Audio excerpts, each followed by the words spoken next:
नमस्कार, मी मधुरिमा. विद्यार्जन science academy या online प्लॅटफॉर्मवरती आपणा सर्वांचे स्वागत आहे. आजच्या या सेशनमध्ये आपण बघणार आहोत मॉलिक्युलर बेसिस ऑफ इनहेरिटन्समधला topic structure of DNA. Previous लेक्चरमध्ये आपण बघितलं होतं की कॉम्पोजिशन ऑफ DNA आणि थोडंसं पार्ट आपण स्ट्रक्चरचा कव्हर केला होता. कॉम्पोजिशन ऑफ DNAमध्ये आपण काय बघितलं होतं तर DNA जो आहे तो बनला आहे न्यूक्लियोटाइड्सपासून, बरोबर. So number of nucleotides when comes together there is the formation of DNA. आपण असं म्हटलं होतं की जेव्हा सगळे न्यूक्लियोटाइड्स एकत्र येतात आणि मग त्याच्यापासून काय होतं DNA तयार होतं. मग डिटेलमध्ये आपण न्यूक्लियोटाइड्सचं स्ट्रक्चर कॉम्पोजिशन बघितलं होतं. न्यूक्लियोटाइड्सच्या कॉम्पोजिशनमध्ये काय काय बघितलं होतं. न्यूक्लियोटाइड्स जे आहेत ते पेंटोज शुगरपासून बनलेले असतात. It consist of the pentose sugar. आणखी कशापासून बनलेले असतात किंवा काय प्रेझेंट असतं तर फॉस्फेट ग्रुप त्यांच्याकडे प्रेझेंट असतो आणि त्याचसोबत त्यांच्याकडे काय प्रेझेंट असतं तर नायट्रोजेनियस बेसिस प्रेझेंट असतात. मग नायट्रोजेनियस बेसिस आपल्याला माहिती आहे दोन टाईप्सचे असतात. कुठले दोन टाईप बरं नायट्रोजेनियस बेसिसचे? दोन टाईप आपण बघितले. एक जो आहे तो प्युरिन आणि दुसरा जो आहे पिरिमिडिन. प्युरिनचे पुन्हा दोन एक्झाम्पल्स बघितले, ॲडेनाईन आणि ग्वानिन. हे कशामध्ये येतात? प्युरिन्समध्ये. पिरिमिडिन्समध्ये कोण कोण येतं? Thymine and cytosine. जर RNA कन्सिडर केला तर thymine is replaced by the uracil. हे आपण कॉम्पोजिशन ऑफ DNA मध्ये बघितलं. त्यानंतर आणखी काय बघितलं की प्युरिन जो आहे तो डबल रिंगपासून बनलेला आहे. ह्यांचे जी रिंग्ज आहेत म्हणजे ॲडेनाईन कन्सिडर करा किंवा ग्वानिन, त्यांची हेट्रोसायक्लिक रिंग असते.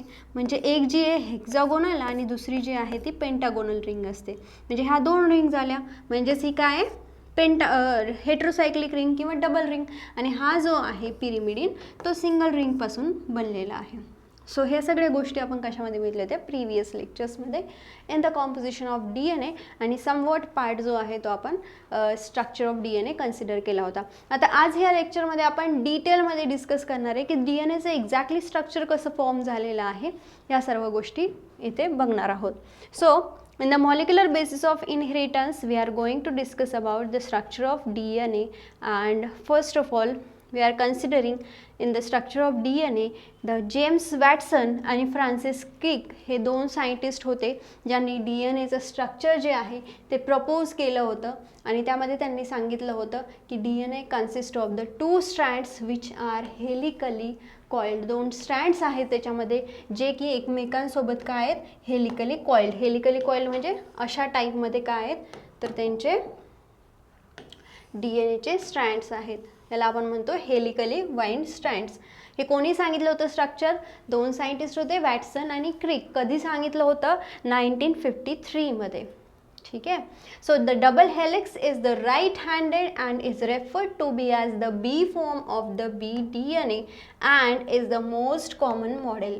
म्हणजे बऱ्याचशा सेल्समध्ये, ह्युमन्समध्ये कन्सिडर करा, ॲनिमल्समध्ये, प्लांट्समध्ये बऱ्याचदा काय होतं तर DNAचा जो आहे तो बी फॉर्म जो आहे तो ऑब्झर्व होतो. आता बी फॉर्म म्हणजे काय तर बी फॉर्म म्हणजे असा DNA जो राईट साईडला वाउंड आहे किंवा राईट हँडेड ज्याची वाइंडिंग आहे त्याला आपण म्हणतो बी फॉर्म ऑफ द DNA. मग DNAचे वेगवेगळे फॉर्म्स असतात. ए फॉर्मचा DNA वेगळा, A form of the DNA, B form of the DNA, D form of the DNA, E form. आता हे फॉर्म्स का क्रिएट झालेत तर प्रॉपर अरेंजमेंट किंवा एखाद्या सेलमध्ये किंवा त्याच्या न्यूक्लिअर मेम्ब्रेनमध्ये प्रॉपर फिक्स होण्यासाठी, त्यांना प्रॉपर बसण्यासाठी हे वेगवेगळे फॉर्म्स DNAचे ऑब्झर्व होतात. पण जनरली जो ऑब्झर्व होतो किंवा मोस्ट ऑफ द मॉडेलमध्ये जो काही ऑब्झर्व होतो फॉर्म तो आहे बी फॉर्म जो की राईट हँडेड आहे. तर MCQs विचारतात B form of the DNA is, मग ऑप्शन असतात राईट हँडेड, लेफ्ट हँडेड अशा टाईपमधले ऑप्शन्स विचारतात. तर तुम्हाला माहिती पाहिजे हा कुठला आहे राईट हँडेड. ठीक आहे. Next is the DNA is formed of the million of deoxyribonucleotides. खूप सारे deoxyribonucleotides एकत्र येतात आणि त्यापासून काय होतं तर DNA हा तयार होत असतो. आता आपण बघूयात की DNAचे फीचर्स काय आहेत. The saline features of the double helix structure of the DNA are as follow. कुठले कुठले फीचर्स आहे आपण बघूयात. So it is made up of the two polynucleotide chain where the backbone is constituted by the sugar phosphate and the bases projected inside. म्हणजेच DNA हा जर मी असा helically wind असा कन्सिडर केला तर DNA आपल्याला माहिती आहे कशापासून बनलेला आहे, 2 स्ट्रँड्स जे आहेत ते एकमेकांसोबत वाइंड केलेले आहे. And it is made up of the 2 polynucleotide chain. त्याला आपण असं पण म्हणू शकतो की नंबर ऑफ न्यूक्लियोटाइड्स ह्याच्यावरती प्रेझेंट असतात अशा पद्धतीने. म्हणजेच ही चेन काय झाली, polynucleotide chains, where the backbone is what. आता हा जो बॅकबोन आहे तो कशापासून बनलेला आहे, शुगर आणि फॉस्फेट पासून. आता शुगर आणि फॉस्फेटमध्ये कोणता बॉन्ड प्रेझेंट आहे, तर कोव्हॅलेंट बॉन्ड प्रेझेंट आहे, जो की स्ट्रॉंगेस्ट बॉन्ड आहे. हे जे न्यूक्लियोटाइड्स आहेत किंवा हा एक न्यूक्लियोटाइड आणि हा एक न्यूक्लियोटाइड जेव्हा एकमेकांसोबत पेअर करतात तर ते बॉन्डिंग क्रिएट करतात. त्यांच्यामधली जी बॉन्डिंग आहे त्याच्यामध्ये कुठला बॉन्ड असतो, हायड्रोजन बॉन्ड. ते आपण डिटेलमध्ये बघणार आहोत. त्यानंतर the 2 chains have the anti parallel polarity. म्हणजे जे आहेत ते अँटी पॅरलल वेमध्ये अशा टाईपमध्ये काय ते अरेंज आहे. किंवा तुम्ही एक्झाम्पल सांगायचं झालं तर शूजची जी पॅकिंग असते किंवा सँडल्सची जी पॅकिंग असते ती कशी असते, अँटी पॅरलल. एक साईडने अशा टाईपमध्ये असतो, एक दुसऱ्या अपोजिट साईडने असतो. किंवा जर तुम्ही ग्लासचा सेट घरी आणला किंवा कपचा सेट घरी आणला तर जनरली मोस्ट ऑफ द पॅकेट्समध्ये कसं असतं, तर एक जर तुमचा बाउल व्हर्टिकली असेल किंवा ग्लास जर वरच्या साईडला तोंड असेल तर दुसऱ्या ग्लासचं उलट्या साईडला असतं. म्हणजे त्याला काय म्हणतो, anti parallel arrangement for the stability. So this is the anti parallel polarity. 2 chains is having anti parallel. म्हणजे जर ही जर चेन 5' to 3' डायरेक्शनमध्ये असेल तर दुसरी चेन कशी असणार आहे, ही 3' to 5' डायरेक्शनमध्ये अशी त्यांची अरेंजमेंट असणार आहे. सो फर्स्ट काय बघितलं आपण की पॉलिन्यूक्लियोटाइड चेनपासून बनलेला आहे आणि दुसरं अँटी पॅरलल पोलॅरिटी आहे. त्यानंतर बघूयात DNA मध्ये अँटी पॅरलल पोलॅरिटीमध्ये. आता मी जे म्हटलं की एक जो आहे तो 5' एका साईडला असतो, 3' एंड एका साईडला असतो. इकडे 3' असतो, हा 5' असतो. मग एक्झॅक्टली हे 5' 3' 5' 3' हे काय आहे, तर this is nothing but this is the nucleotides. म्हणजे हा काय आहे, हा फॉस्फेट ग्रुप आहे. ठीक आहे, हा जो ग्रीन कलरने डिनोट केलेला आहे. ही काय आहे, पेंटोज शुगर. पेंटोज शुगरला जर आपण काउंटिंग इथून सुरू केली, 1 कार्बन 1 कार्बन 2 कार्बन 3 कार्बन 4 आणि कार्बन 5, तर 5th कार्बन काय आहे, फ्री आहे. म्हणजे फॉस्फेट 5th कार्बनवरती काय, फॉस्फेट ग्रुप आहे. हे जो दिसतोय तुम्हाला ग्रीन कलरने दाखवलेला तो फ्री ग्रुप आहे. म्हणून ह्याचा एंड काय झाला, 5.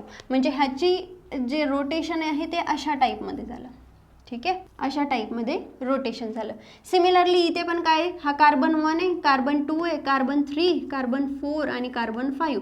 मग ह्याचा जो फॉस्फेट ग्रुप आहे याच्या 3rd कार्बनला जाऊन काय झालं आहे, बाइंड झालेला आहे. आणि अशा प्रकारे हा जो बॉन्ड आहे शुगर आणि फॉस्फेटमधला त्याला आपण म्हणतो दॅट इज द फॉस्फोडायस्टर बॉन्ड किंवा असं म्हणू शकतो कोव्हॅलेंट बॉन्ड ह्यांच्यामध्ये प्रेझेंट आहे. सो अशा टाईपमध्ये ते प्रेझेंट असतात. म्हणून ह्याचा जो एंड आहे तो काय आहे, 5' म्हणजे फ्री एंड जो आहे तो 5' आहे. आता त्याच्यासोबत जर बघितलं तर कार्बन 1 जो आहे त्याच्यासोबत काय आहे, तर इथे एक नायट्रोजनियस बेस ॲड आहे. आपल्याला माहिती आहे नायट्रोजनियस बेसिसचे 2 टाईप आहे, प्युरिन पिरिमिडिन्स. त्यापैकी हा ॲडेनाईन आहे ज्याला आपण प्युरिन्स म्हणतो. मग adenine always pairs with what, thymine सोबत प्रत्येक वेळी काय करत असतो, पेअरिंग करत असतो. थायमिन काय, पिरिमिडिन आहे. आता हा झाला 5' एंड आणि 3' एंड. 3' एंडमध्ये बघा हा कार्बन 1 कार्बन 2 कार्बन 3 कार्बन 3 जो आहे इथे काय आहे, तर फ्री OH ग्रुप जो आहे तो फ्री झालेला आहे. आणि फ्री OH ग्रुप असल्यामुळे आपण त्याला काय म्हणतो, 3' एंड. त्यानंतर आता इथे अरेंजमेंट बघा, अँटी पॅरलल वेमध्ये आहेत ना. मग अँटी पॅरलल वेमध्ये बघा इथून काउंटिंग स्टार्ट होते, 1 2 3 4 आणि हा 5th. म्हणजे हा जो 3rd कार्बन आहे तिथे OH ग्रुप काय फ्री आहे. म्हणजेच हा एंड कोणता झाला, हा 3' एंड झाला. हा एंड कोणता झाला होता, हा 5' एंड झाला होता. म्हणजे हे जर सरळ डायरेक्शनने असतील तर हे काय उलट्या डायरेक्शनने आहे. सो ह्याला काय म्हणतो आपण, अँटी पॅरलल पोलॅरिटी. म्हणजे ह्याला आपण अशा टाईपमध्ये रोटेशन्स म्हणू शकतो. आणि हे रोटेशन्स अशा टाईपमध्ये प्रेझेंट आहे. त्यामुळे काय, हा 5' हा 3' हा 3' हा 5'. त्यानंतर आपण बघूयात की 3rd काय कॅरेक्टरिस्टिक्स आहेत किंवा प्रॉपर्टीज आहेत DNAच्या. The bases in the two strands are paired through a hydrogen bonds forming the base pairs. इथे जे काही नायट्रोजनियस बेसेस आहेत ते काय आहेत, हायड्रोजन बॉन्ड्सपासून बनलेले आहेत. म्हणजे फॉर एक्झाम्पल इथे काय आहे, हा आहे शुगर तुमची पेंटोज शुगर. त्यानंतर इथे काय आहे, त्याच्यासोबत फॉस्फेट ग्रुप अटॅच आहे. हा फॉस्फेट ग्रुपसोबत ह्या शुगरसोबत काय, इथे एक नायट्रोजनियस बेसिस तुम्हाला दिसत आहे. हा काय आहे, नायट्रोजनियस बेसिस. आणि इथे पण काय एक नायट्रोजनियस बेसिस आहे आणि अरेंजमेंट उलट्या दिशेने आहे.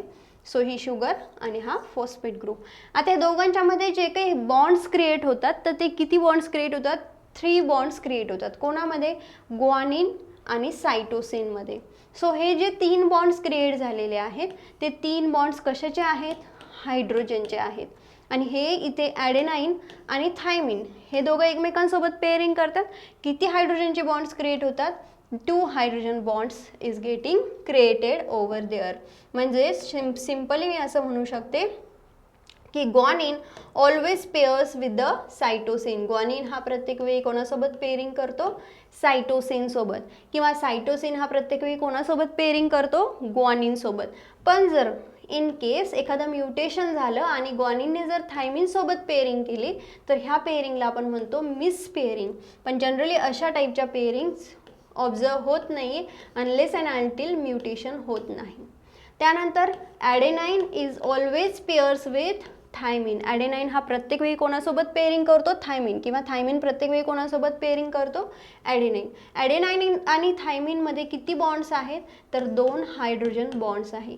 ग्वानिन आणि सायटोसिनमध्ये किती बॉन्ड्स आहेत, 3 हायड्रोजन बॉन्ड्स आहेत.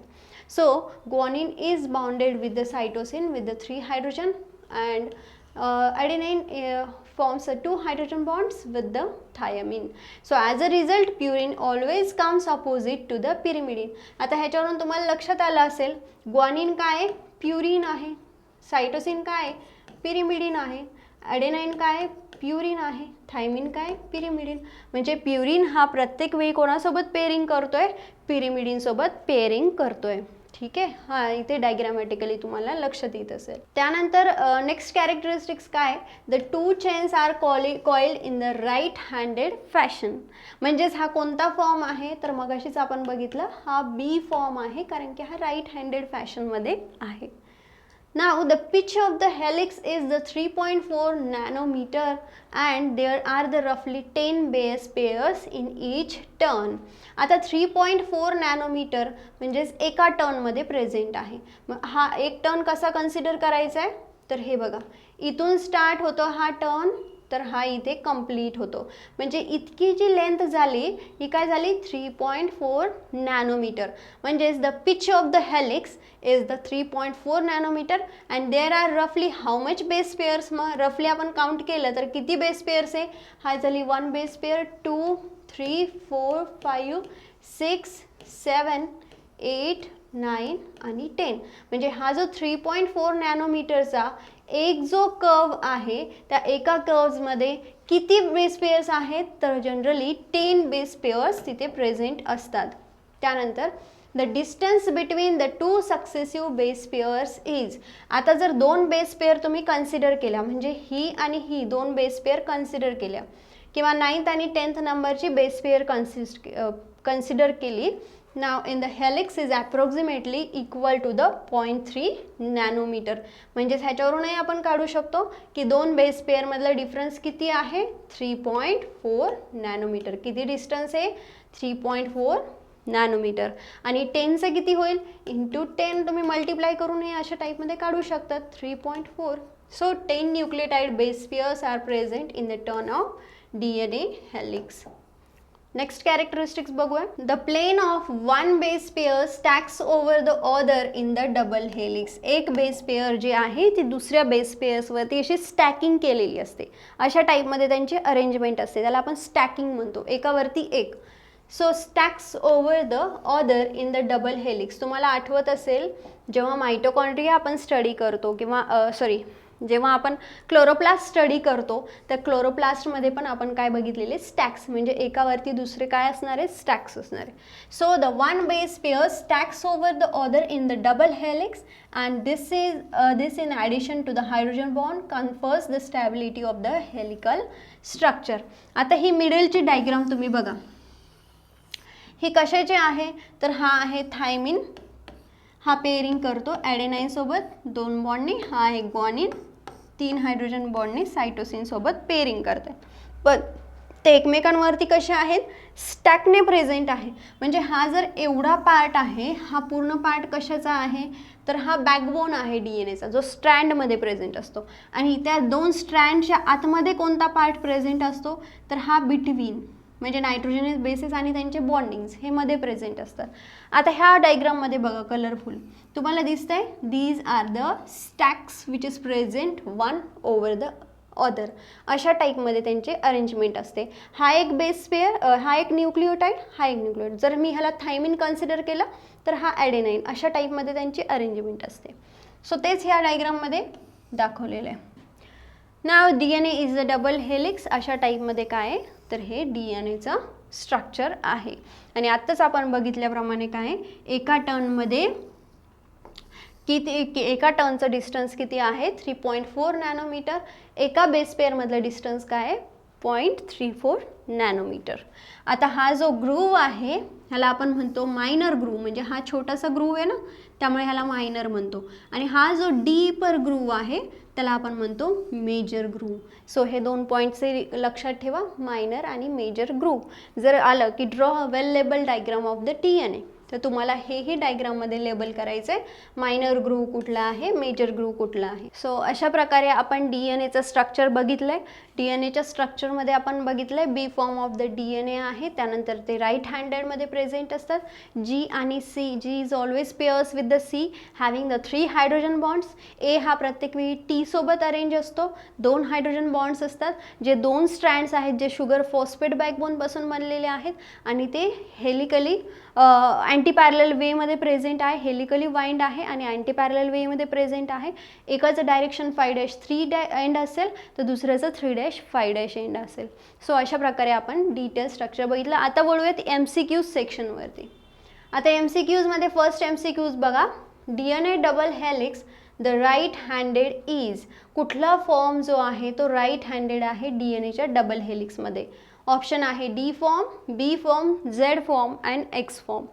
मग कुठला फॉर्म आहे आपल्याला माहिती आहे B फॉर्म, जो मेजॉरिटी सेल्समध्ये दिसतो. त्यानंतर नेक्स्ट क्वेश्चन आहे question number 2, DNA is formed by the millions of. DNA कशापासून बनलेला आहे मिलियन्स ऑफ. ऑप्शन आहे न्यूक्लिओटाइड्स, न्यूक्लिओसाइड्स, रायबोन्यूक्लिओटाइड्स, डीऑक्झीरायबोन्यूक्लिओटाइड्स.